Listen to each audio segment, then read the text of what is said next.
Are we good, Danielle? All right. It's 5:30 on the dot. I'd like to call this meeting to order and welcome everybody inside the Las Vegas City Chambers. Roll call, please. Mayor Louis Trujillo. Present.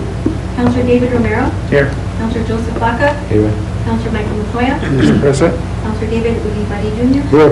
Thank you, Mr. Mayor. You have a quorum.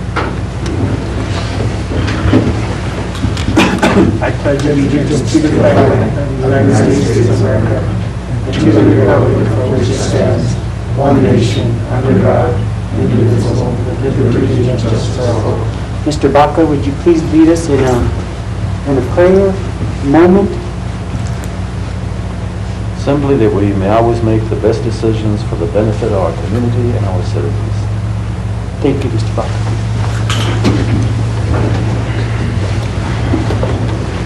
For approval of the agenda, I'd like to make a motion to remove, under mayor's appointments and reports, I'd like to remove item number 1 and move it to the next meeting. I'd like to make that appointment at the next action meeting. And Mr. Mayor, we also have another recommendation for a change. Okay? Is removal of item number 7 under discussion items. That item has already been addressed. Very well. And we can have Councilor take the motion. Okay. On item 7, just for the record, I know we had an individual that was concerned on item 7. Just, maybe Scott, would you be able to explain that real quick? Yes, Mayor and City Council. That is a transaction that's not actually going to end up going through for the city for a few reasons that we could discuss at another time if you'd like, but it's just a transaction that's no longer available to the city. It's not an option at this point, so we don't need to take it up. Thank you. Thank you. I'll entertain a motion, I guess. Mr. Mayor, Yes, sir. I make a motion with the removal of those 2 items. Entertain a second, please. Second. Second by Mr. Ulibarri. Roll call, please. Councilor Baca. Yes? Councilor Montoya. Yes. Councilor Ulibarri Jr. Yes. Councilor Romero. Yes. I have a motion by Councilor Romero, a second by Councilor Ulibarri Jr. Thank you, Mr. Mayor. Motion carries. Thank you. Is Mr. Bibb here? Mr. Mayor, Yes, sir. before we continue, I'd like to address the mayor and the council. And this, what I'm going to say, Mr. Mayor, is by no means meant to challenge you or attack you in any way, but I feel that certain things have to be said and discussed because it involves the council, and it has to do with the story that you gave to the Optic on the front page. I was surprised when I went home and my wife opened the paper and says, "What? The chief is going to be fired?" I said, "What are you talking about?" And I've gotten several calls from people. I think it was bad timing and at best inappropriate for you to give that story to the Optic because we've never discussed as a body here letting the chief go. About a month ago, you called me and told me that you were going to let him go. In the story to the Optic, you say that he resigned. So now I don't know, did he resign? Did he quit? Was he fired? Was he let go? Can I ask the attorney for his advice if this is a personnel matter that should be discussed in executive It session? would be appropriate in the executive session. Well, Mr. Mayor, you already have it on the agenda. And you I already- removed it. No, but you already gave a story, Mr. Attorney. Huh? You already gave a story to the Optic for the whole city to read. This is a personnel matter, Mr. Baca. Right, And right. We would reserve that for executive session. Thank you. Well, let me just say again that I think it was inappropriate because you placed the council in a bad position. The calls that I've gotten from the community is that they're blaming the council. And I told them, you know what, we haven't discussed anything about this chief or any other chief. Mr. Baca, this is a personnel matter that we would I haven't reserve. mentioned names, Mr. Mayor. It doesn't matter. I haven't mentioned It names. doesn't matter. This is a So- personnel so- matter that should be discussed in executive session. So the Thank you. point I want to make, Mr. Mayor, is that, Mr. Baca, you're out of order. well, I'm talking about the story you gave to the It outside. doesn't matter. Well, Mr. Mayor, This stuff is like a, that needs to stop. this is a personnel issue. Stuff like that needs to stop. Yeah, so, If it doesn't come before the council, then you throw it at us? Right. No. Right. First, we discuss it in a meeting, then the council gets direction as to what we want to do. Thank you, Mr. Baca. Thank you, Mayor. Yep. Recognition, is Mr. Bibb outside? Yes, Mr. Mayor.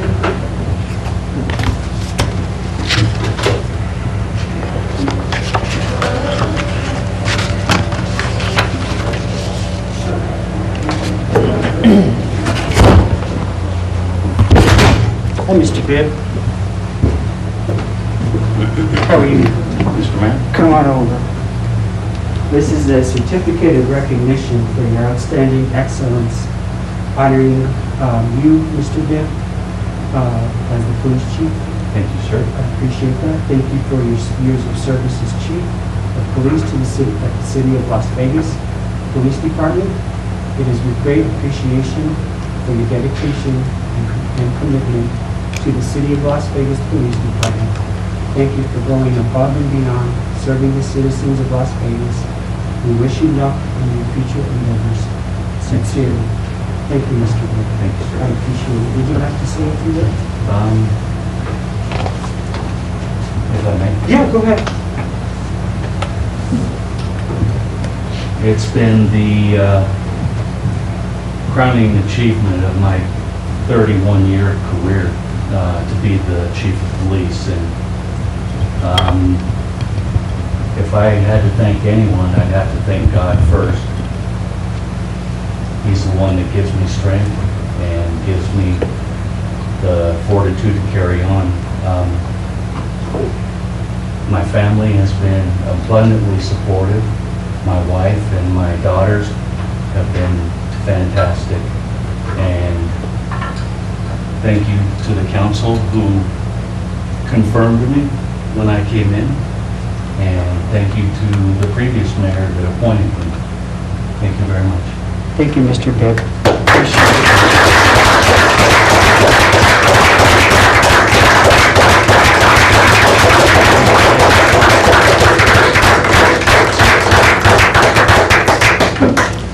Appreciate Mr. Mayor? it. Yes, sir. Yes. I just want to thank you, Mr. Bibb, for your 19 months in service. I know you were very responsive with me when I had any issues. Thank you for all you've done.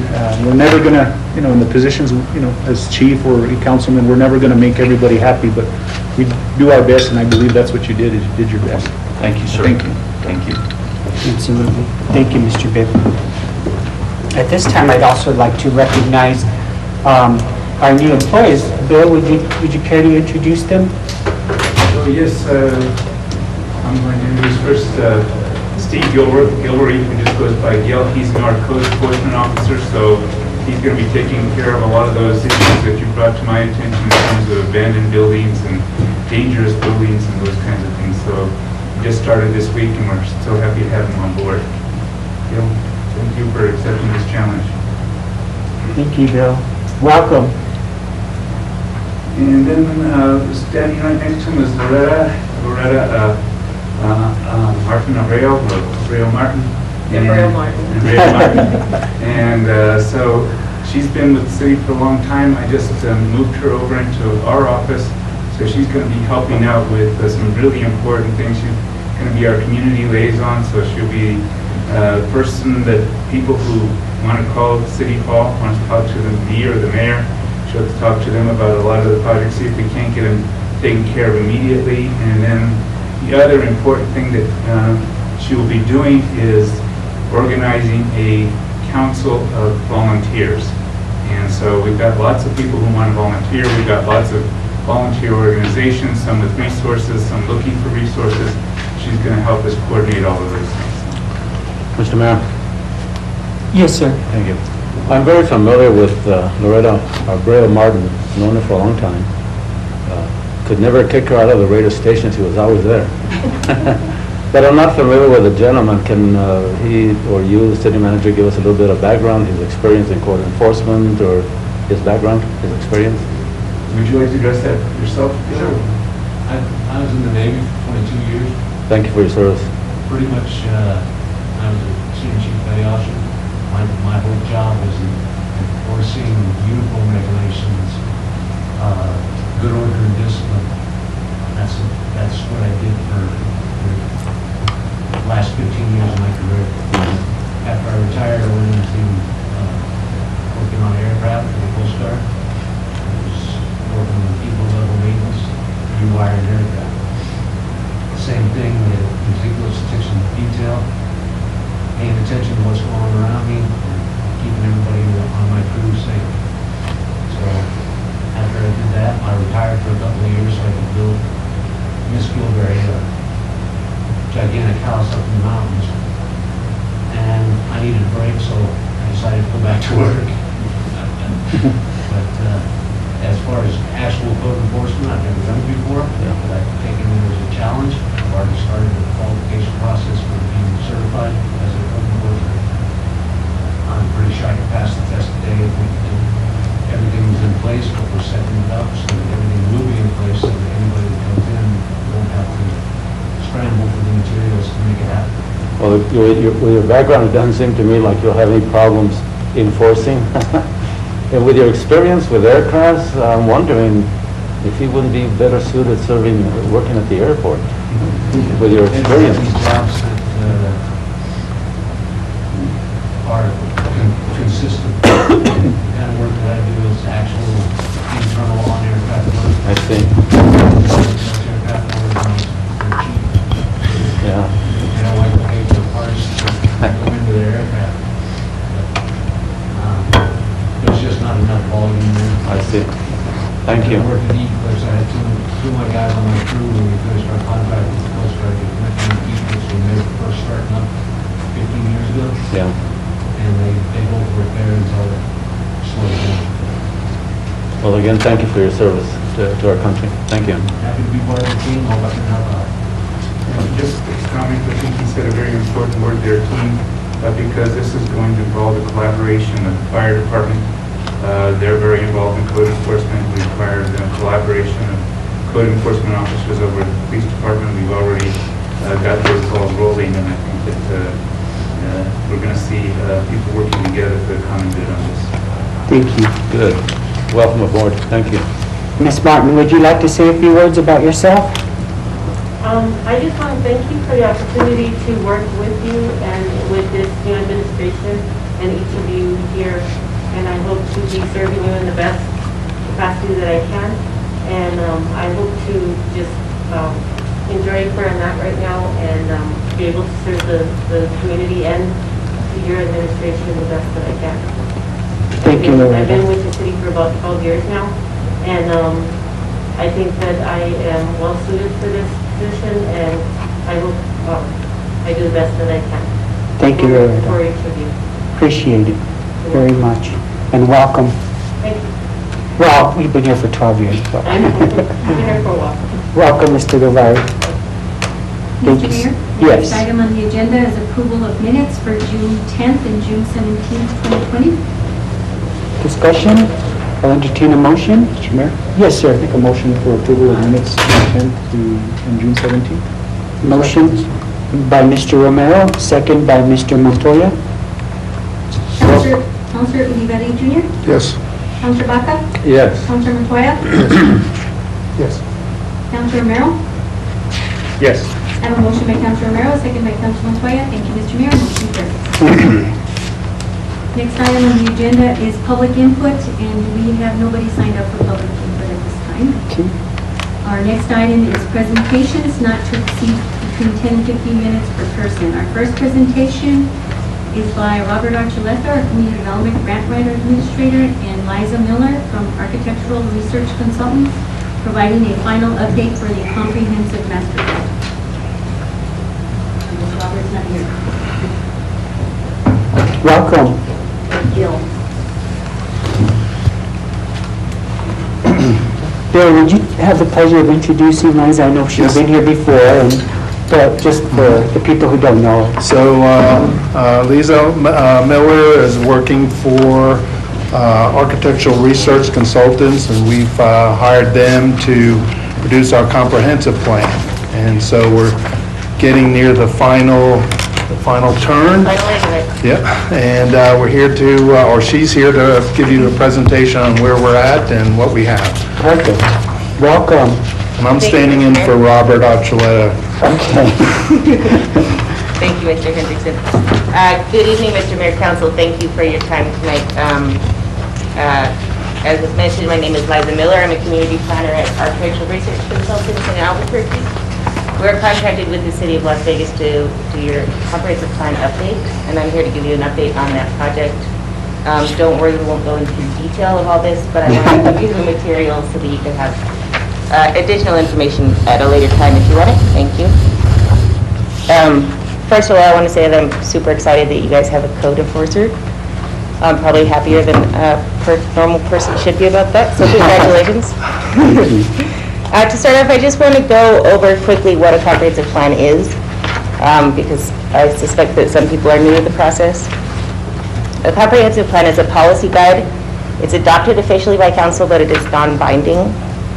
And it's there to help guide decisions about the physical development of the community in the next 20 to 30 years.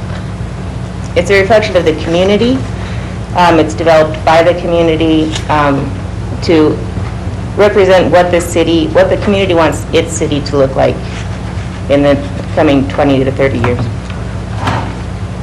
It's also a proactive plan to allow the city to get out ahead of issues before they arise, understand the issues that might be coming up on the horizon, and be prepared to face opportunities and issues in the future, to have the tools on hand to be able to deal with them. It will provide you with a roadmap, kind of a play-by-play action book on how to achieve the goals that the community sets out and are laid out within the plan.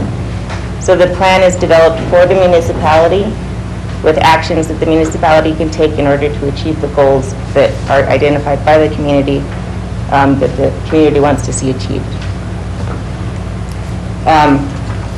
As for the plan administration, Robert Archuleta has been the plan administrator of this plan. It will also be approved by NMFA and NMEDV. And the legal language mandating it and giving the city authority to have a plan is included in the appendix here if anyone's interested.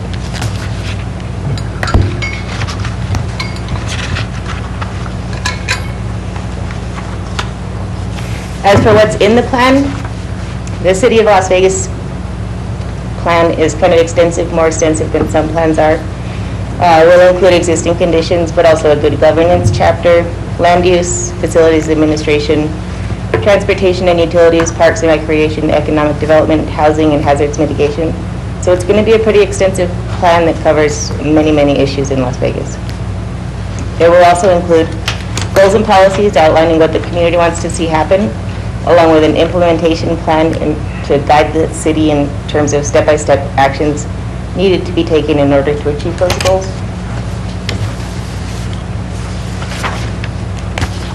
And in Las Vegas, the plan process went along 4 tasks. First, we had project initiation, then discovery, synthesis, and report and adoption.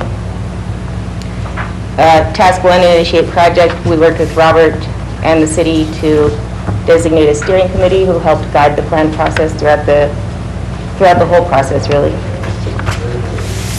So the first part of the plan was really to figure out how the plan process would go and who was going to help guide that.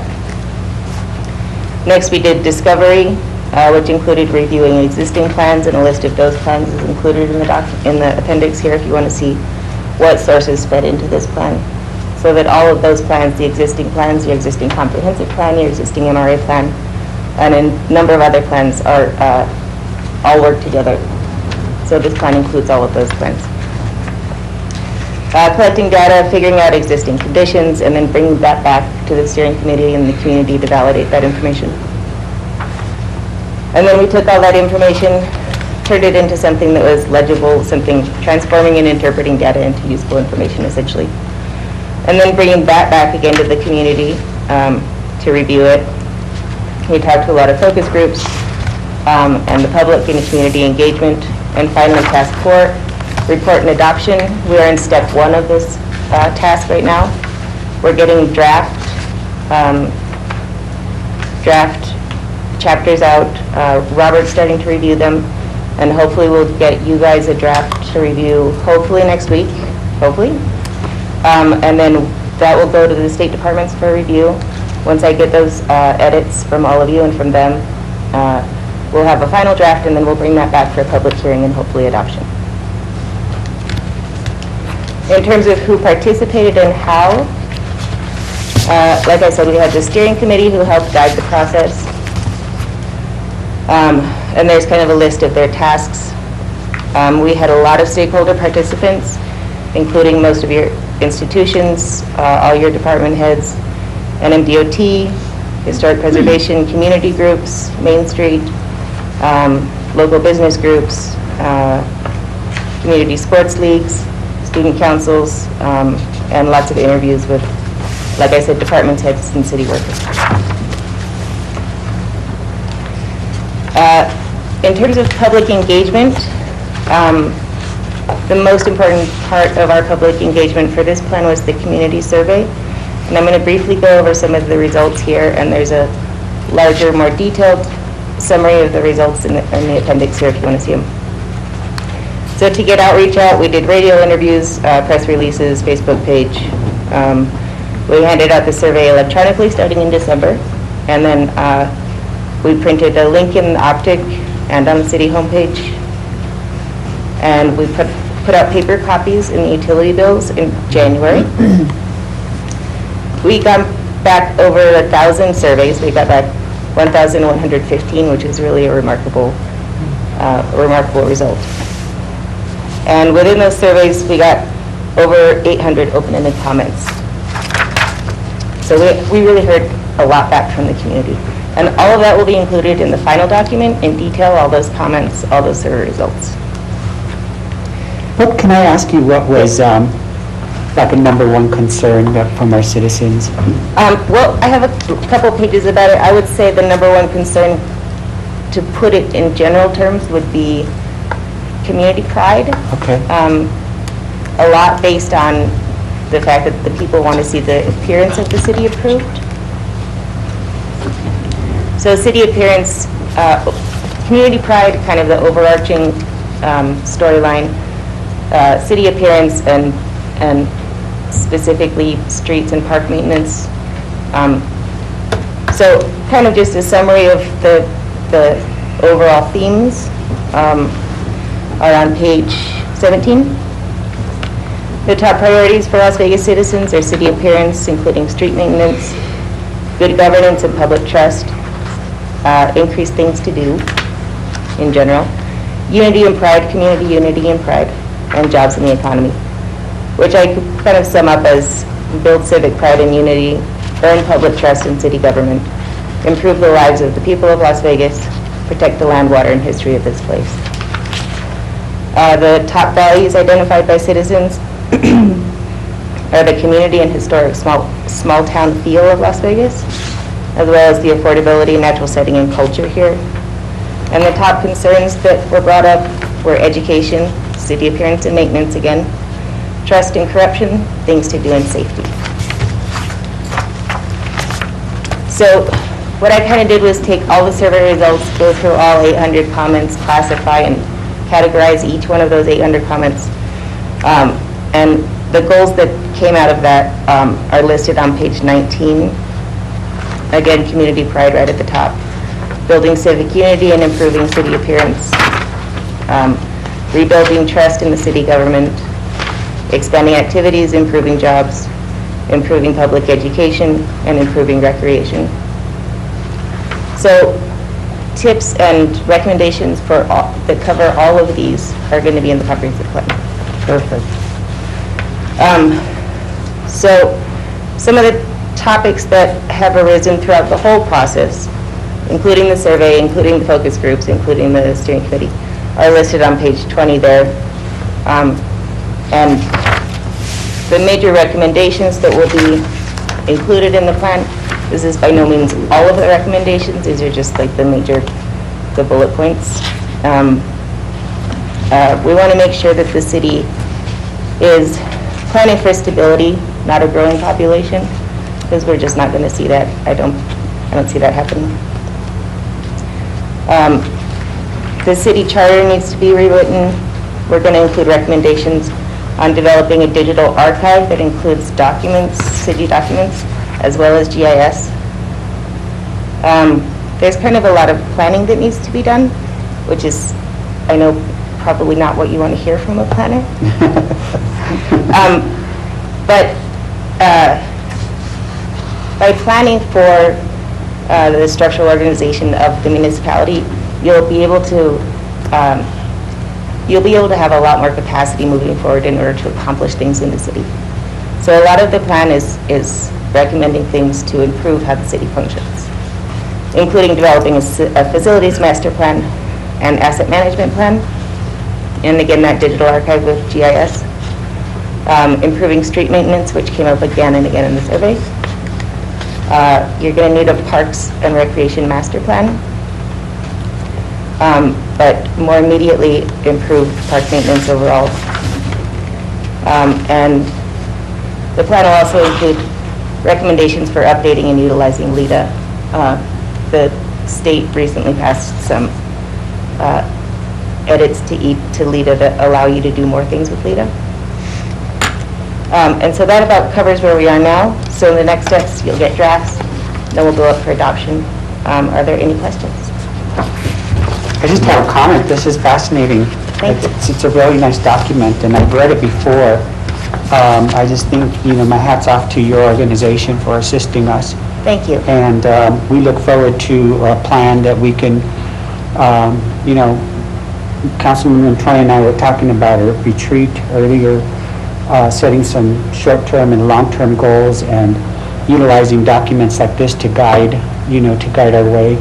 So I really appreciate all your work. Thank you so much. I really like working here. I grew up here and I'm glad to be back. Thank you. Mr. Mayor. Yes, sir, Mr. Montoya. I'd like to disagree with you on one thing. I think Las Vegas will grow eventually, and I think we're the safest place in America right now, other than Mora, New Mexico. I see some growth in the future. So. I would be very happy to be proven wrong. But this is a nice, very good plan, and like the mayor said, this council still has to get together and shoot out some short-term goals as well as long-term goals. And I know the community is eager for that, and they want to live in a good place. Yeah. So I thank you for all your hard work on this. You can tell your signature on this. Thank you. Thank you. Mr. Mayor? Thank you. Mr. Backer? Mr. Miller, you mentioned jobs as one of the concerns from the public. Did the public mention what kind of businesses they would like to see the city try to attract to Las Vegas? Let me think. There weren't a lot of specifics in terms of what type of businesses. We did have one question. Where is it? So on the next page with this, in the bottom left-hand corner, the question is, what industries should the city focus on for economic development? And the very top one came in at healthcare, followed by tourism, and then followed by film. So there's some feedback on that. Thank you. Councilman? I just wanted to thank you, Ms. Liza, and also to our staff. I know Robert, very instrumental. I know I met with him and also the school districts.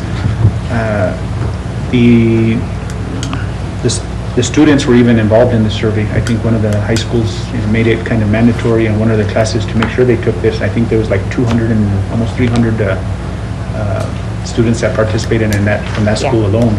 So the outreach, this is perfect because we just didn't get a small sample. I think we got from the youth, and there was a graph here that I seen earlier. I mean, it's pretty much we got from everybody. It wasn't just from a small group of individuals or a small group within the city. So that's good. And one comment that I will make, and I think is probably the part as far as the government trust, that part, as we all know, this survey was conducted during the time that the city was going through the troubles that we were, and we were on the Yeah. media, so that played a big part in this, in this, and I think with the elections that took place, I think that's automatically, we're in a better place than we were back then, so that has already changed, so. Indeed. And I will say, because we put out the survey electronically and then by paper, we kind of got two different waves of results. And the first wave was kind of in January, and the second wave kind of came back in February after everything had sort of settled down. And you could already see a distinct difference in those numbers. And that's what, I spoke to Robert to ask him kind of what it was, and that's what he Yeah. exactly And mentioned. that's gone over in the plan, just so that, everyone knows what that bump was and that things have changed. Well, we appreciate you being here tonight and presenting this, and we look forward to your draft Thank you, sir.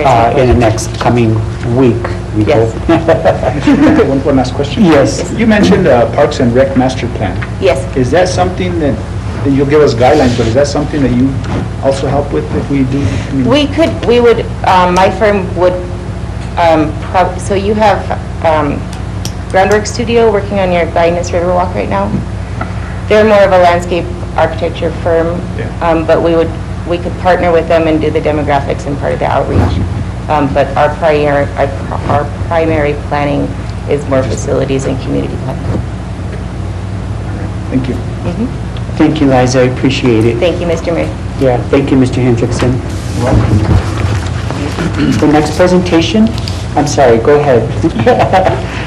Doing your job. Our next presentation is by Stephen Aragon, our Parks and Rec Director, providing an update on fees and operation hours for the rec center. Welcome, Mr. Upton. Appreciate you being here. Councilman, gentlemen, hope Thank you. everybody's doing well this evening. Thank you. I apologize for my attire. I worked up to the meeting, so I apologize. No worries. I just wanted to not take too much of your time, but wanted to update on the reduction that we had hours for the rec center. We had, on June 15th, reduced hours of operation to just Monday through Friday. We closed on weekends. Looking at the statistics, we pulled prior to the closure of COVID on March 16th. And then we looked at when we had reopened on the 8th, and noticing that we were only getting 2 people an hour on the weekend. And, well, I'll get into a little bit of the overhead here in a little bit. So we had reduced to Monday through Friday from 9 a.m. to 9 p.m. We took the peak hours since returning to COVID of when community members were using the recreation center. And with that being said, I also reviewed the deposits that we had received for the month of June. Worked with finance department. Our old finance director was tremendous. Miss Mary Romero helped us out a lot. Dr. Taylor, we've had discussions, the city manager, on, I don't know, am I allowed to, oh, it's not so much of No, an no, echo. go ahead. Okay, I apologize. I feel like I'm echoing. I apologize, gentlemen. It's okay. That being said, worked with both Dr. Taylor, had discussions with Dr. Taylor and Ms. Romero regarding the income that we were receiving. Worked closely with Ms. Romero. We were hoping to get into a deeper dive of what the utilities were costing. We did find, because it wasn't in our budget, it wasn't coming from the rec center budget, find out that it is upwards of $12,000 a month for just utilities. That doesn't include the salaries that jump the overhead for the Abe Montoya Recreation Center quite a bit. So we reduced the areas with the reducing of hours to 15th. I don't know if you gentlemen have had the privilege of go see how we've restructured everything inside the fitness and wellness area in order to meet all the COVID-19 guidelines and restrictions, and we've gotten great feedback for that. I have gotten a lot of feedback. People really like it. Yeah. I'm glad. Yeah. I'm glad. I was hoping that they would enjoy it. They have more space. Right. And especially in the times that we're in right now. But going back to saying that, I've had further discussions up until Ms. Romero leaving the city of Las Vegas and Dr. Taylor about how we're going to cover the overhead. And with the financial situation, with the COVID that we may be faced or currently facing,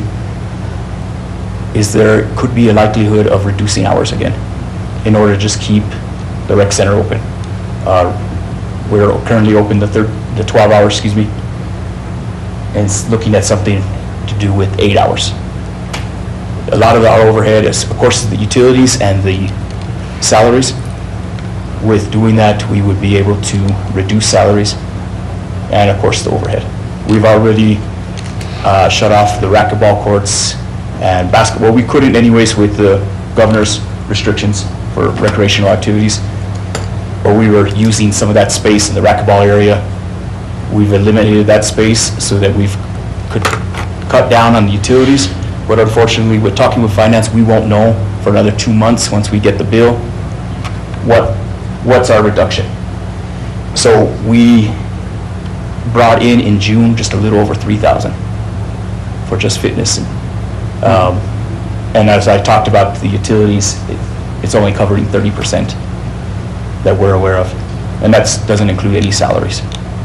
And unfortunately, we were hoping that, I know Councilman Romero, you had talked about increase of programs was a big thing when I was introduced, and you gentlemen had approved for me to take the position.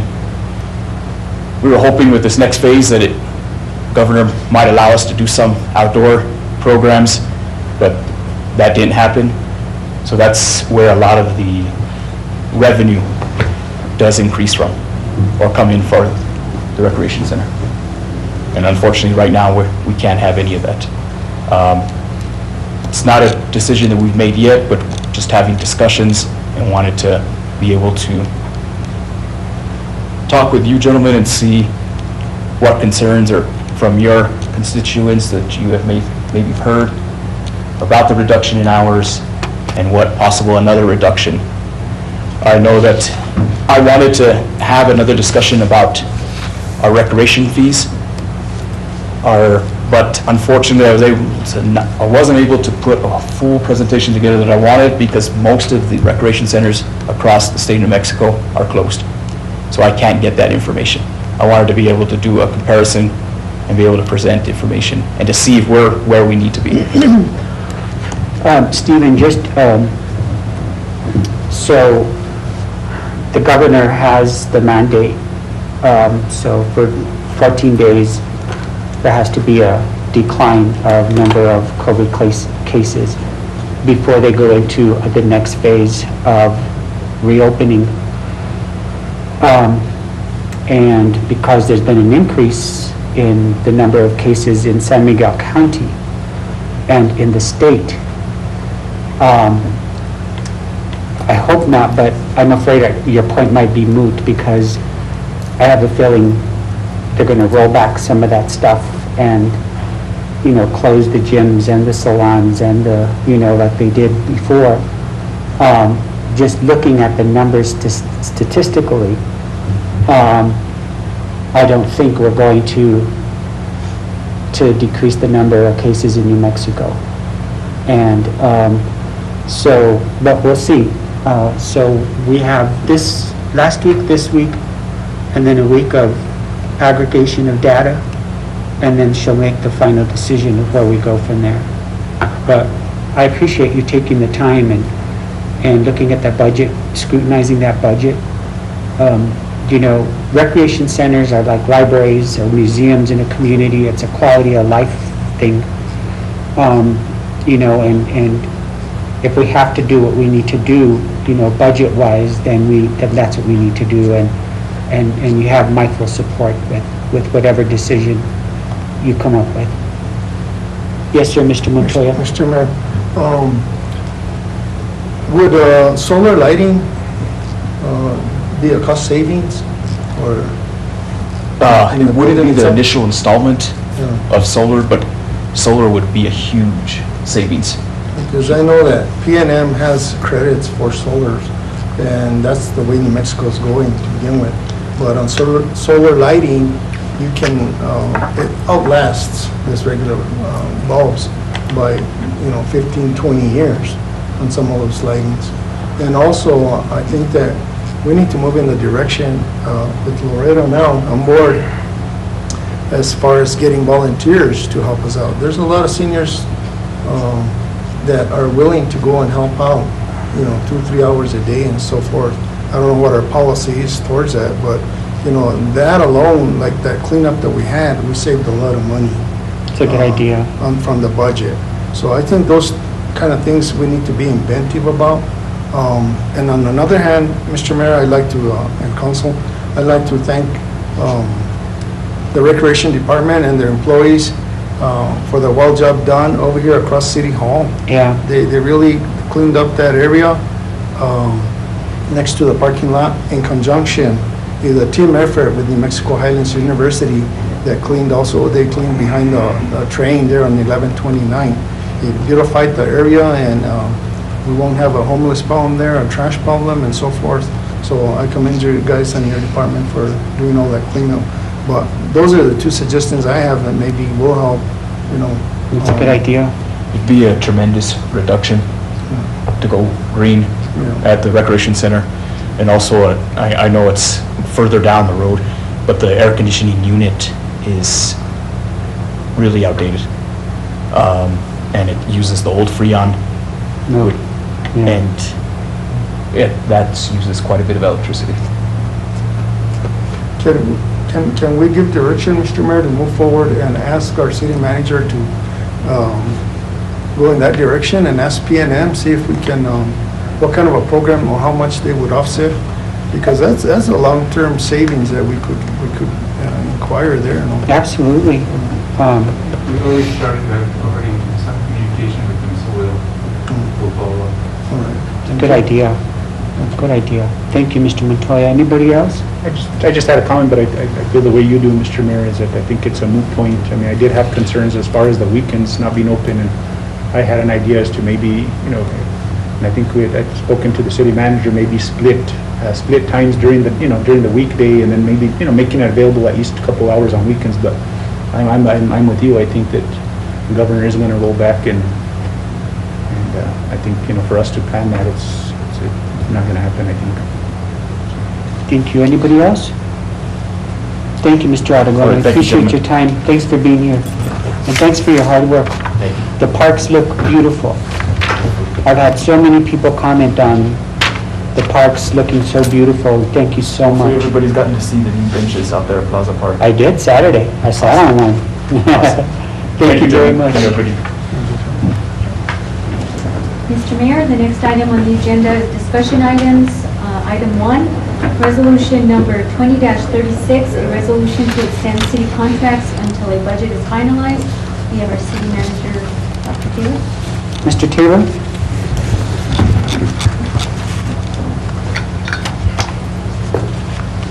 Thank you, everyone. I think this will be fairly quick, but as you all know, because of COVID, we're way behind on the budget process. Everybody's way behind, and that's why DFA extended the date for submission of the budget and the year end. So the year end's almost done. The budget's getting close to being done. I think we sent out an email today suggesting a special session to just go over the budget. But because we don't have a budget in place, we have contracts that need to get funded, and I didn't feel comfortable just going ahead and paying them without getting your approval, so that we could continue with those contracts on an as-needed basis until we get a budget in place. Go ahead, Mr. Mill. Mr. Taylor, kind of an idea of like what contracts, for instance? Well, for example, I think we have a contract with the Samaritan House. I think a lot of you asked about that contract. We had contracts with the Main Street organization. We have a contract. We've got a lot of contracts with regards to our utilities and the maintenance of those. So all of those are things that we need to actually be very careful about continuing. And I think it makes sense to do it this way rather than go back and pay back 2 months later, and because a lot of these organizations have cash flow problems. So So are we doing that on a month basis, or how are we? Yeah, we're going to do it prorating on a month-to-month basis until we get the budget approved. The budget will be approved at the end of the month. I think we've asked for a special meeting on the 29th, which is a Wednesday. 30th. Or Thursday, and then we will have to turn that into DFA that Friday, the 31st. So So for instance, the contracts with these organizations, it'll just be the- the prorated, whatever. they'll just be prorated. And as far as other maintenance contracts or anything, is this including that also, or? And yes, and I think the way the resolution reads, that at the discretion of the city manager, and so I would decide what things we actually absolutely need to keep going. And then I guess my next question would be to Mr. Aaron. In any of these contracts that would we make sure there's language that doesn't say if we don't meet it by a certain time, it's automatic renewals for an extra year? Say again? So on any of these contracts, we're going to prorate it, that there's no language that says if not, let's see, if it's not acted upon, it's an automatic renewal if we don't act upon it. I'll double For a check. whole year, instead of, because I agree with the prorated, let's wait to see where we are budget-wise before we can say we're going to fund these organizations or whatever. I just want to make sure there's not an automatic renewal clause inside those contracts. I'd be happy to review those contracts and make sure there's not an automatic renewal. Okay. I think the situation that we're in, and all municipalities are in, financially speaking, that, we're gonna have to scrutinize each of these contracts. Exactly. So I know that Dr. Taylor had reviewed some of those contracts, let me know what some of them were. I haven't had a chance to go through them, but we will be reviewing those contracts to make sure that, the city's not automatically locked in for the future. Thank you, Mr. Aaron. Anybody else? What's the pleasure of the council? Make a motion, Mr. Mayor, to approve resolution number 20-36, a resolution to extend city contracts until the budget is finalized. Do we have to Mayor, take this it is to only the for consent Consent? for the Oh, I'm next sorry, meeting? we're in I know. I'm already on item number Oh, 7. no, me too. So move it to the consent? Thank Yeah, is that your? Yes. Okay. Consent. Second? Second. Second by Mr. Uduak. We don't, Mr. Oh, we don't that's need right. a motion, it's just if all are in agreement of consent agenda. Okay. We'll go to- Do you want a roll call? No. No? Okay. Is there any objection to consent agenda? No. Item number 2 Thank you, Mr. Taylor. is the biennial memorandum of understanding, the MOU, and Resolution 2032, supporting a public-private economic development project within Mexico Main Street and Main Street de Las Vegas. And I have Bill Nicholson. Mayor, council, this is the annual event that we have to do to keep Main Street going in our community. And it's a MOU between us, Main Street, our local Main Street, and the state Main Street organization.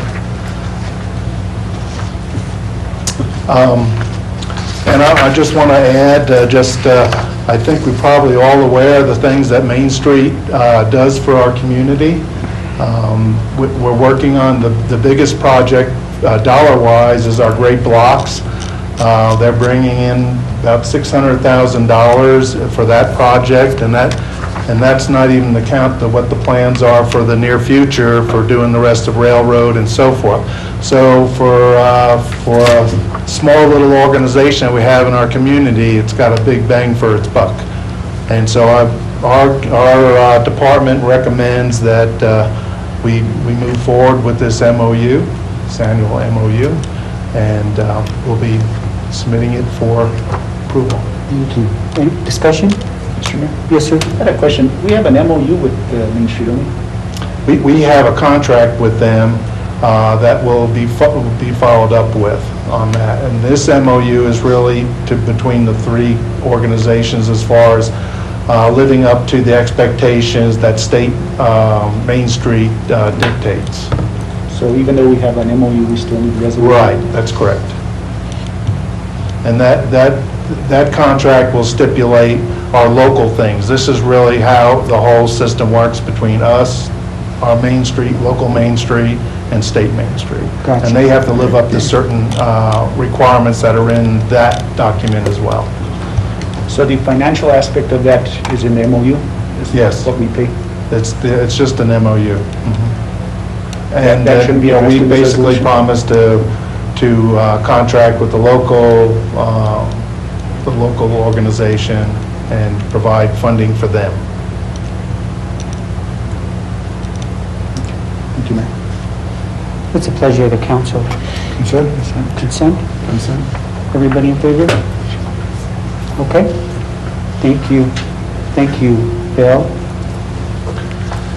Thank you, Mr. Mayor. The next item is also Mr. Hendrickson's, is Resolution 20-38, a resolution to support the application by Las Vegas Business First Alliance for a federal economic development grant for fiscal year 2021.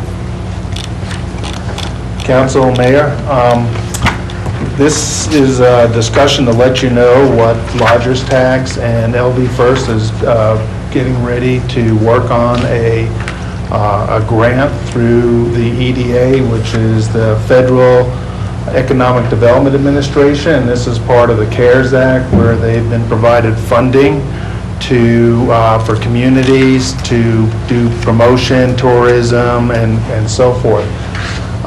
It is an 80-20 split on the support that this grant could possibly provide to us if it is approved. And it's not going to cost additional monies for any of the organizations in town. We can apply to that 20% monies that we're already planning on providing through Lodgers Tax. For instance, the New Mexico True project that you approved previously, that was $63,000. That can go into that pot and help generate the additional 80% out of EDA, which could support that program even larger. We've got some projects like Wayfinding, which is only a partial phase type project for $26,000 that we can put into that 20% pot with the expectations that we could actually maybe finish that project through EDA. So we are looking for your approval to go forward working with LV First on this project. They will be the grant writers. And the only requirement that will be of the city is to be the fiscal agent of the federal monies. Any questions? Mr. Romero? I had a question pertaining, I couldn't find the guidelines for this specific, the EDA CARES Act. But the question that I had, and I did kind of watch the Lodgers Tax meeting.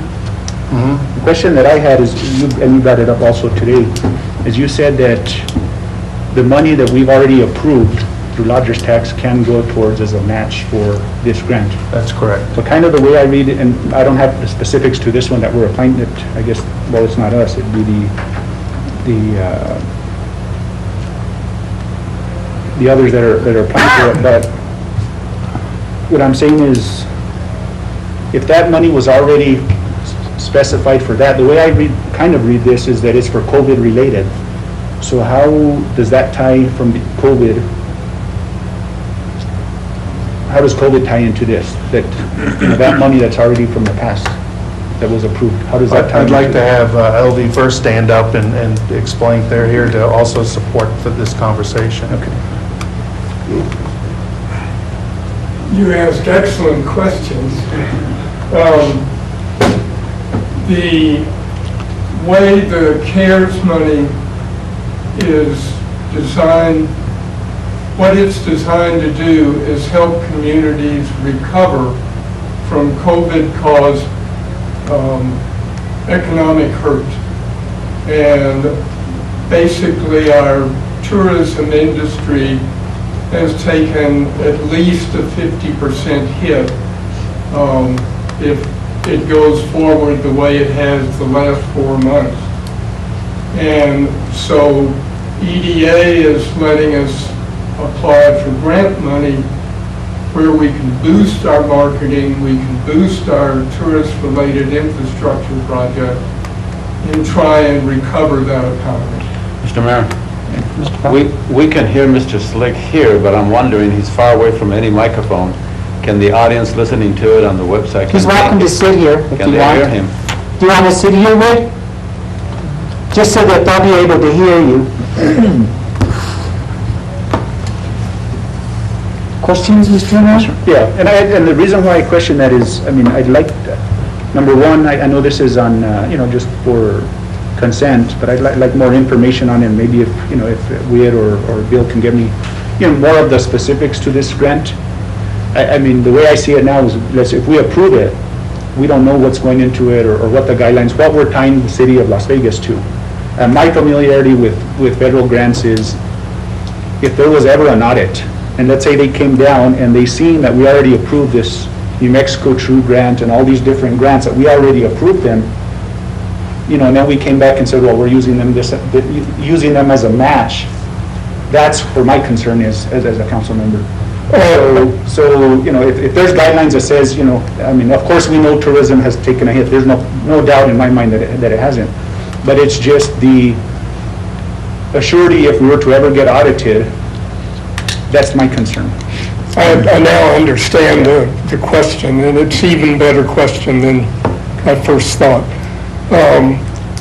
The prior approvals that we can use are approvals for us to spend lodger's tax on eligible projects.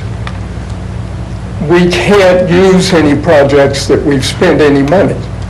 So like the New Mexico True, y'all have approved it, the match, and tourism is going to put their piece in. And my question... But it doesn't start until after this grant is in place, the actual expenditures.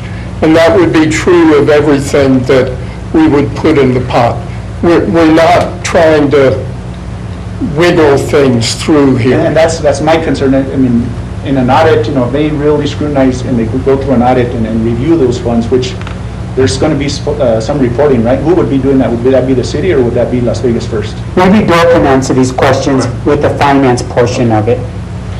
Well, so basically, and what you both are talking about is true, that we can't have already spent the money when the grant hasn't been submitted yet. So in essence, all the projects that we're lining up inside lodger's tax right now, because we don't have any events to really worry about right now because of this COVID, but they are infrastructure projects, and there are some potential digital type marketing we can do through New Mexico True that at some point we're going to be spending money on. But if we line these all up and we get them approved through lodger's tax and we get approved through council, then they could be added to this 20% pot. But we can't spend the money on it, obviously. So we understand that if we do put these projects in that pot, we're just going to have to wait till the grant gets submitted and it's either approved or disapproved. And then we can move forward with it.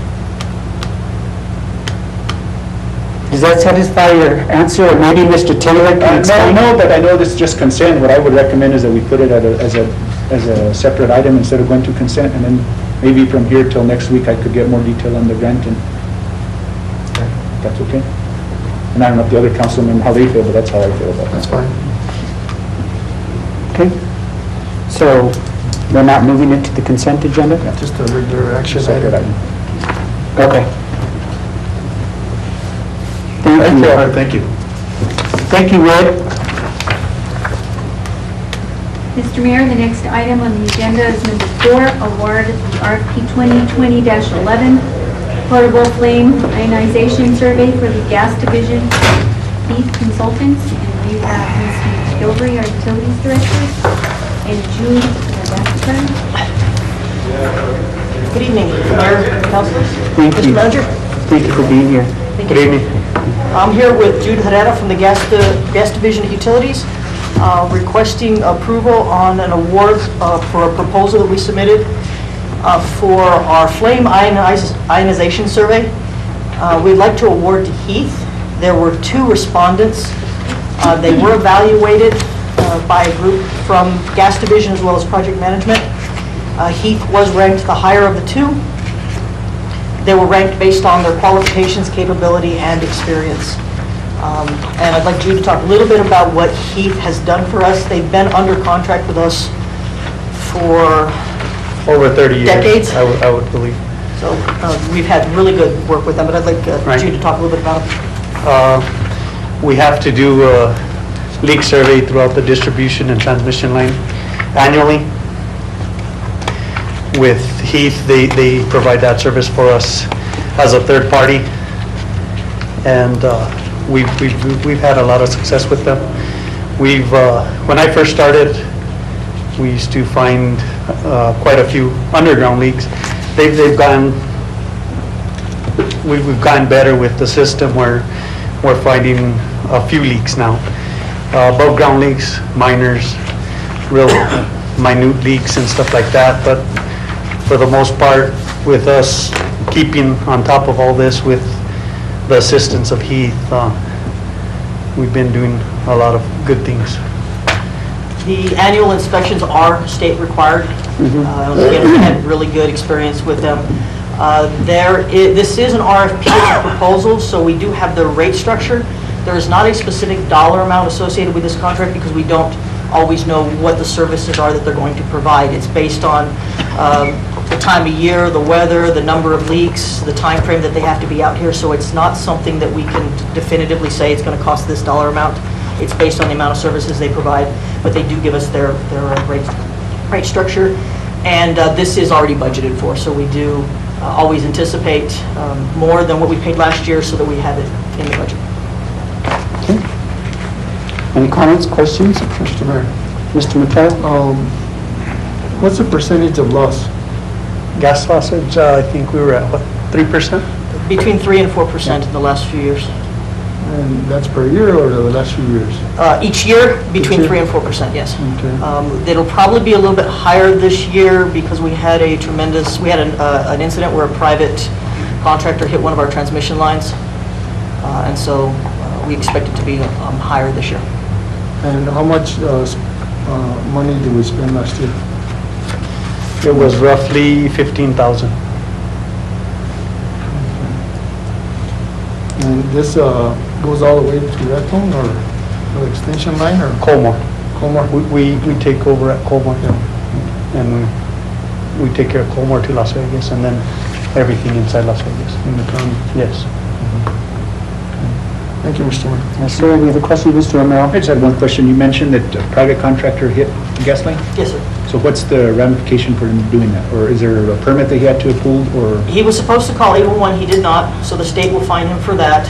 We did do a patch on it, and it's been permanently repaired, and the person hit it, the entity that hit it is receiving a bill. They've already submitted it to our insurance company. I've already provided them all the documentation, so we'll be reimbursed for the cost of city employees' labor, materials, the cost of the repair, and the cost of the lost gas. Mr. Mayor? Mr. Mayor? Mr. Buck? You're very well prepared because I had several questions on both item 4 and number 5, and they're all similar. But you already answered them in your presentation. The one question I do have on the general liability, it just caught my attention where it says that they must have general liability insurance at least to $1 million. Why does it say at least? Or do we have in there that they must have $1 million instead of at least? Well, at least, so they can have $1 million or more based on whatever their company, whatever insurance policy their company has. But if they, when they hire on with us, they must prove that they have at least $1 million in insurance. Anybody else? It's a pleasure of the council. Mr. Mayor? Yes. I make a motion to approve award RFP 20-11. Actually, it's consent. The consent. Everybody consent? Consent? Yeah. Consent? All right, consent agenda, thank you. Mr. Mayor, the next item is also our utilities director, Maria Gilreath, award RFP 2020-12 from on-call services for maintenance and emergency repairs to the city's natural gas transmission lines to Double E Construction. Mr. Mayor, councilors, would request the council to approve the awardment to Double E. Double E was the only bidder, and what the services they provide are emergency repair services. For instance, when the line was hit, Double E showed up to perform the repairs. So having them under contract allows us to make repairs rapidly.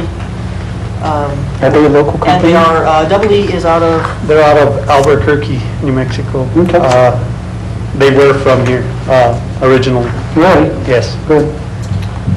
they are, again, same process as with the last one. It was a proposal. We did have them evaluated by gas staff and project management staff, and it was based on their experience, qualifications, and capability. They are required, just as with the previous company, Heath, required to have OQ certifications, qualifications for the state of New Mexico, and both of these companies do have those qualifications. Good. And just like with the previous one, we don't know what services we're going to provide, so it is on an as-needed basis.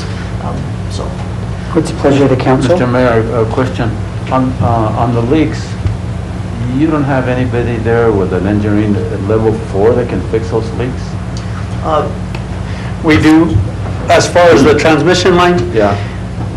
we don't have the machinery Oh, to take care of leaks in that aspect because they're a little bit bigger machinery and stuff. And the welders, you want them to be excellent welders. They're pipeline welders. These guys, if they have 2 bad welds in a series of a job, they're off. They won't, and they cut everything out and they're gone. so we don't have experienced welders? We do have experienced welders for distribution, but not for transmission. Okay, thank you. and a comparison is the cost of the repair that was made, just the cost of the permanent repair, not including all the other stuff like the lost gas, was nearly $70,000. Really? And that's due to the specialized equipment, the specialized training, and the specialized personnel. Thank you. Yes, sir.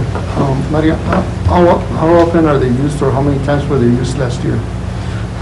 Last year, I believe they were used roughly 2 times. We had a valve that we got right at our entrance that comes from transmission to distribution. It was a bypass valve that needed to be cut out and replaced because it couldn't be repaired. So they ran their bypasses and all that and repaired that. What size of a line was that? That one was a 4-inch line. It was a bypass. A bypass is, you take something out of commission, you have a line dedicated to continue feeding so you don't lose serviceability to somebody. So that, for some reason, it was an old valve. We put a valve that should last 40 years now. It's a greaseless valve is what it was that we installed in there, and it was welded on instead of flanged. So it was an upgrade as well. But Maria, most of our lines in the city limits and county are PVC or the plastic gas lines? They are, actually, we've been changing them out. We replaced all the PVC in the city limits with polyethylene, which is plastic as well, but it's Plastic. yes. We have a variety of polyethylene and steel in the ground now. And it ranges from 3/4 of an inch service line to 8 inches. Yeah. So we don't have anyone in-house in the department that can do repairs on those lines? On distribution, yes. Yes, we can. On We have the transmission. equipment for the... Transmission is a higher pressure. I understand. We don't have the capability on the transmission. Thank But you, in the Mr. city, for the service lines, we do. Thank you. What's the pleasure of the council? Consent? Consent? Mr. Baca, consent? Thank you. Thank you. Thank you. Mr. Mayor, the next item in the agenda is item 6, resolution number 20-33. This is our annual open meetings resolution, and I'm presenting this item. Can everybody hear me from where I'm sitting? Pretty loud. Sure. The reason that I brought this open meetings resolution to Mayor and Council is my understanding that Mayor and I think the majority of the council wish to make some changes to the way our meetings are handled, especially we have a work session and a regular meeting, and I believe you wanted to see 2 regular meetings rather Correct. than have the work session. So and the way to do that is to bring the open meetings resolution back to the council for approval. So what I did is, if you notice on the resolution in front of you, in red, I crossed out the sections that would need to be changed. The first part of that on page 1, if you look at the regular business meetings, I crossed out the section that refers to our municipal code, and I added in there the section that refers to our municipal charter. Because our charter is the document that we first follow, and then we go to our municipal code, which are ordinances. So I changed that section. If you read further on where it says all regular business meetings of Las Vegas City Council shall be held, I put there on the second and third Wednesdays. Now, I'm not sure if you want to keep the meetings the same, having them on the second and third Wednesdays of the month. That can also be changed. If it's working out for everybody this way, we can leave them on those same days, on Wednesdays. And I also left the 6 o'clock p.m. I wasn't sure if you wanted the same time. That can also be changed. It's up to the mayor and council. And then if you look at number 2, we would then cross out the entire work session because that would no longer exist. And the only other change that I made to the document is I added on page 3, that's noted in red, as per our Open Meetings Act, we should have that all notices shall also contain the following language, and this is for 88 purposes. And I'll stand for any questions if you want to have any discussion on when you want to have the meeting held. I'm wondering if, and maybe Bill can help with this, I'm wondering if doing it like on the 1st and the 3rd would be better. Only because if there's something time limited or time that we have to act on, we would be able to do it the first Wednesday and then maybe the third Wednesday. I don't know. I would hate for something to have to wait that's time sensitive. If they could do it the week before, which is the first Wednesday, and then the third Wednesday. So, Mr. Mayor and Mr. Council, I haven't had any experience that would suggest that's a problem, but it is a problem. I think that many times that we have to, we do things in the work session and then we have to defer them by the consent calendar for action, and there might be things that, that would require immediate action, and absent calling a special session or special meeting, and even that requires a notice time, that this would provide us the flexibility. We could continue to essentially operate the same thing, but we'd have the flexibility of making decisions at both meetings.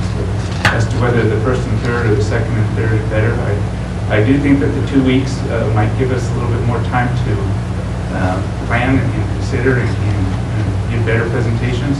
So That was Mr. Montoya's concern, to give the employees a little bit more time to prepare presentations and docs. Go ahead, Mr. Montoya. Yeah, my concern was, I like the fact of having 2 action meetings for one. But number 2, I think that this would allow staff to better prepare the agendas and all the documentation, if it'd be the 2nd or the 4th, or the 1st and the 3rd, whichever one. And I'm okay with the 6 o'clock, unless somebody else has a different opinion or say so. But I'm just being a little bit courteous to staff, because I think it's hard to do 2 in a row. 2 meetings a month in a row, back to back. And I'm sure that our directors have everything in line way ahead of time, but this allows them to relax a little bit more and get it right the first time, or get more prepared. As far as the time goes, I wouldn't mind an earlier meeting, 5 or 5:30. I was just going to say, the 6 o'clock is in large part because we had the housing meetings. Right. The housing meetings will be going away. Right. That'd be fine with me too. Mr. Mayor? Yes, sir. And councilors, on the time, I would prefer moving the meeting to 1 o'clock. There's several reasons for that. Us, the men here, the meeting ends we go home. The lady staffs that are here till whatever, 7 o'clock, 8 o'clock, most of them have to go home, prepare their dinner probably for their kids, prepare to get ready for next day's work day.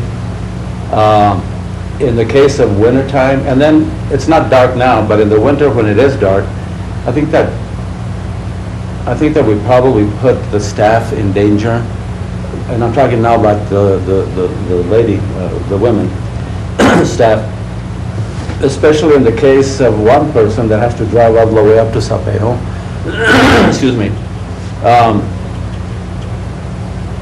The other thing too is that when we have a meeting and it goes way beyond, I don't know how many staff it would involve, but the city pays overtime.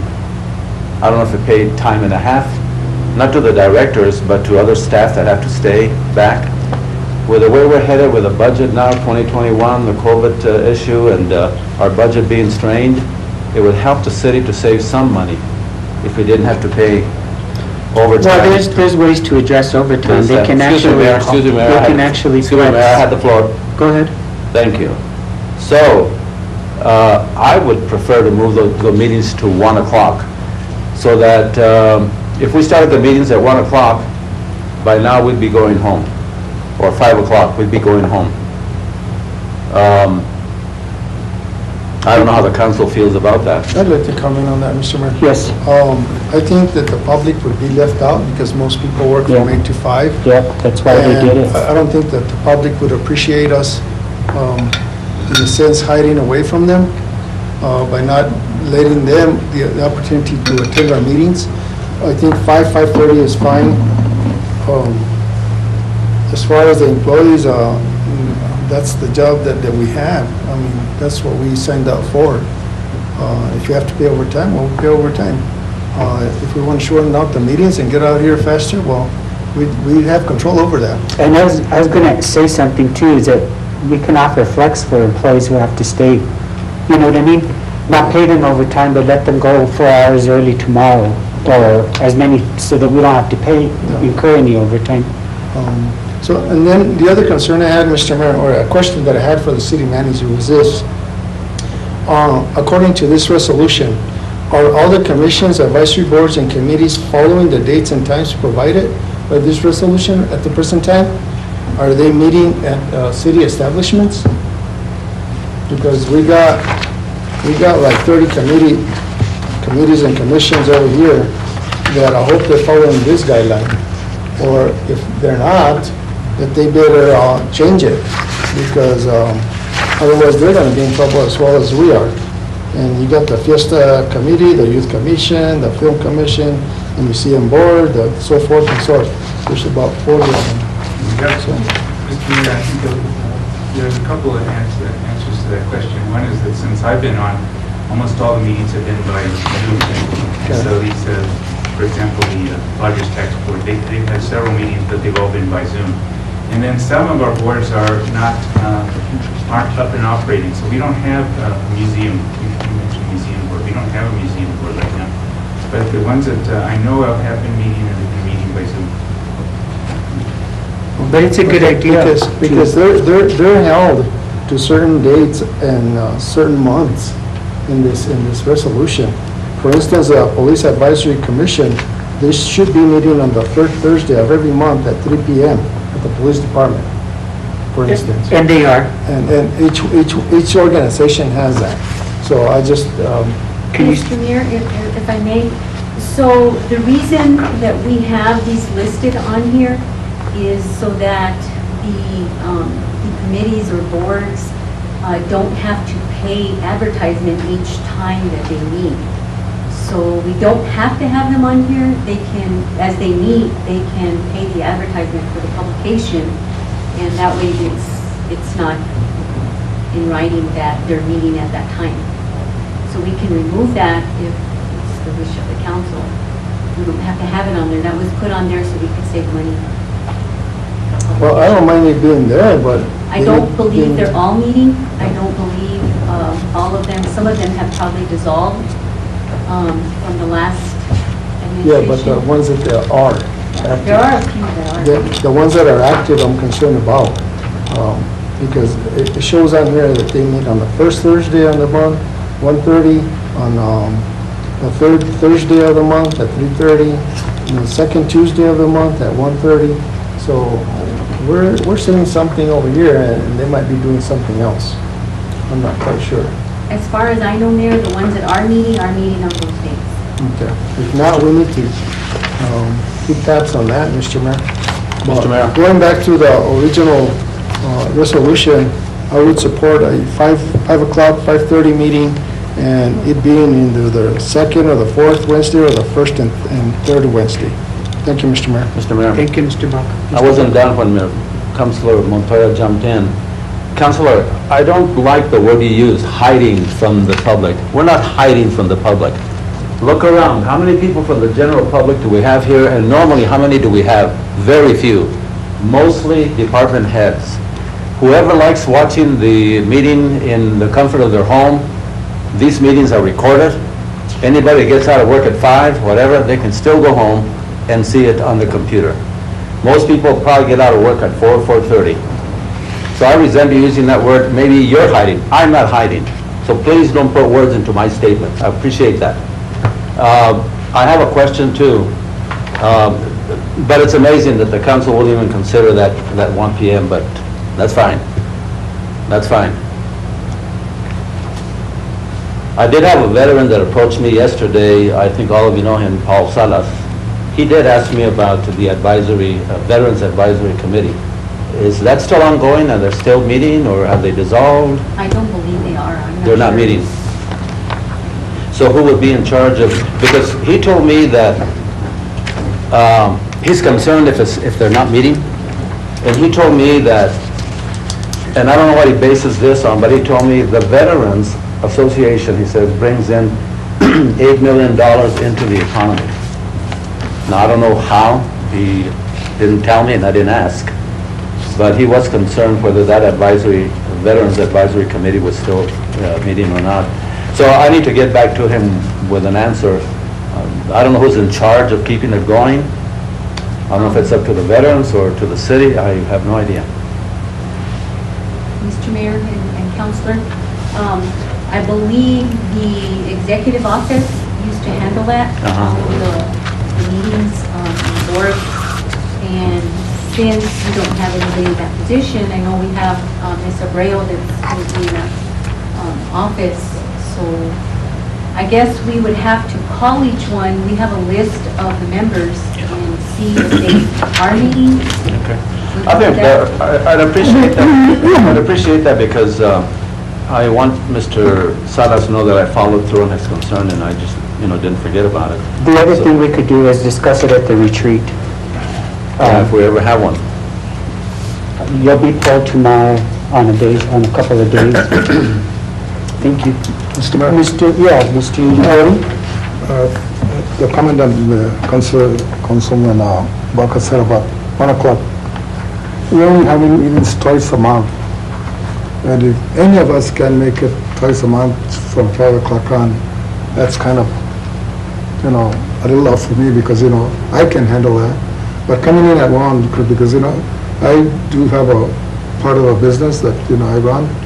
I'm not saying I could take off anytime I want to take off and come to the meetings, but, after 5, it's only twice a month. It's not every day, I would like to stay with after 5 o'clock meetings.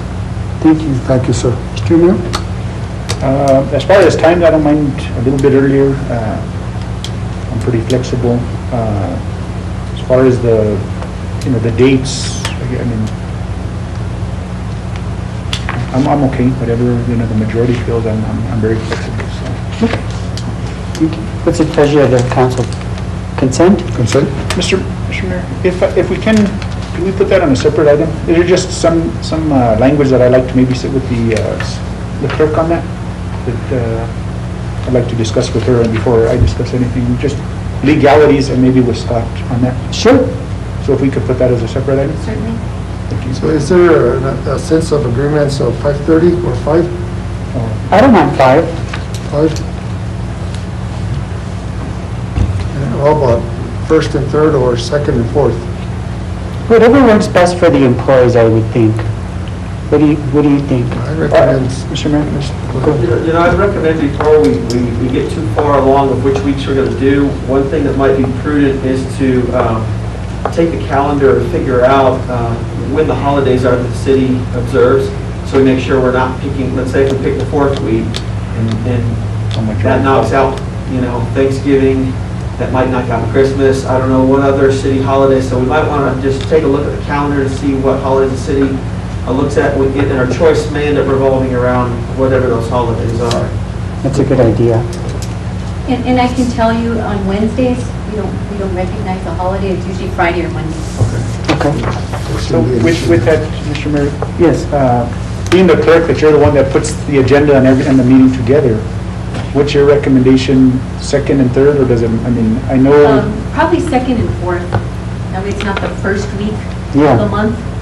So second, and then you skip a week and then have the week. Okay. That would be my recommendation. but what happens like in February, where there might not be that second and fourth? Wednesday, then we can look at the calendar for that and see. Why don't we do that? And I think maybe that's why they did the second and third, because if you do the third and fourth, it might be, That's just a lot of work for you. yeah. And I The kind reason of, they did the second and third, Counselor, is because it was a work session and then the regular meeting, so that's why they were back to back. and I kind of see, Mr. Mayor, being that we're going to be addressing the agenda items, and, I mean, if you look at next week's work session, half of the items are going to be from this week, so I kind of don't see, you know, long agendas from here on out, once we get to Right. this format. You'll be more efficient, I think. All right. So, So I'll bring it back to our regular meeting next week, okay, and I'll meet with the Counselor and Okay. the City Attorney. thank you. Mr. Montoya, did you have a question? nope, No? consent? Consent? No. Well, sorry. Oh, no. Okay, it's a good item, okay. Got you. Thank you, Mr. Mayor. The next item is executive session, if there's a need. Mr. Mayor? Yes. Make a motion to enter executive session for personnel matters as permitted by Section 10-15-1H2 of the New Mexico Open Meetings Act, NMSA 1978. There's a motion on the floor. I'll entertain a second. Second, Mr. Mayor. Second. Roll call? Counselor Baca? No. Counselor Romero? Yes. Counselor Montoya? Yes. Counselor Iván Jr.? Yes.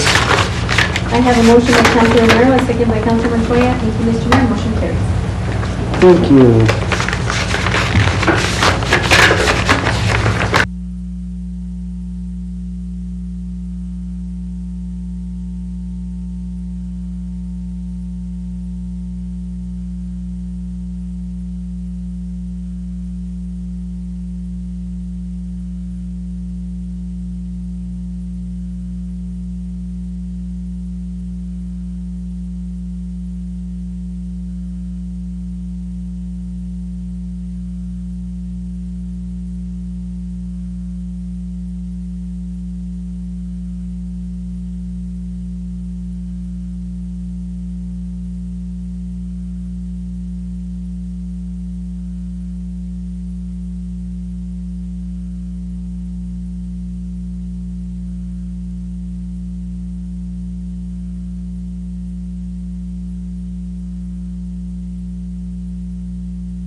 Okay, I'll entertain a motion. Mr. Mayor? Yes. A motion to exit executive session, and just note for the record that only those matters specified in the motion for executive session were discussed. Second, Mr. Mayor. Thank you. We have a motion and a second. Cassandra? Counselor Uribarri Jr.? Yes. Counselor Montoya? Yes. Counselor Romero? Yes. Counselor Baca is absent. I have a motion by Counselor Romero. I have a second by Counselor Montoya. Thank you, Mr. Mayor. Motion carries. I'd like to make a motion to go back into regular session, Mr. Mayor. Mr. Montoya, thank you. We have a first, second. Second by Mr. Uribarri. Counselor Romero? Yes. Counselor Baca? Counselor Montoya? Yes. Counselor Uribarri Jr.? Yes. I have a motion by Counselor Montoya, a second by Counselor Uribarri Jr. Thank you, Mr. Mayor. Motion carries. And at this point, I will accept a motion to adjourn. So, Mr. Mayor. I make a motion to adjourn. Okay. Mr. Uribarri, second by Mr. Montoya. Roll call, please. Counselor Romero? Yes. Counselor Montoya? Yes. Counselor Uribarri Jr.? Yes. I have a motion by Counselor Uribarri Jr., a second by Counselor Montoya. Thank you, Mr. Mayor. Motion carries. Thank you. And thank you to our guests for waiting for so long right there.